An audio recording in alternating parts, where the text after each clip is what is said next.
Let's first look back. Where have we been? I would characterize the role of interventional endoscopy as the three P's. So the first P stands for prevention.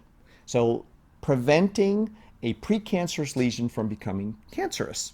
So that's the importance of colonoscopy screening for polyps. If we can remove a polyp, we'll prevent it from becoming a cancer. And so that's really our bread and butter of interventional endoscopy. That's the first P, so prevention.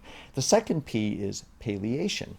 So this is a patient who is no longer able to benefit from surgical therapy. And so the role of interventional endoscopy is for palliation of the patient's symptoms. So good examples would be, for example, a patient suffering from dysphagia, from esophageal cancer, and so we place a stent, or from jaundice, from pancreas or bile duct cancer, and we place a stent in the bile duct.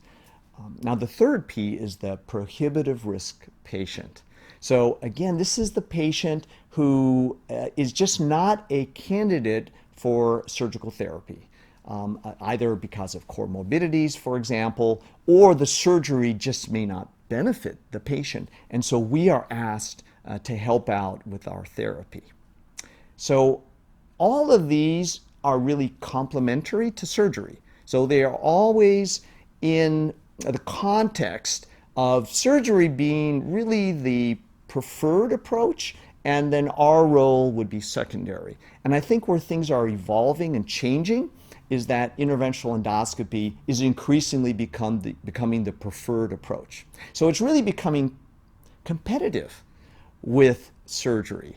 And of course, we've seen many examples of that already.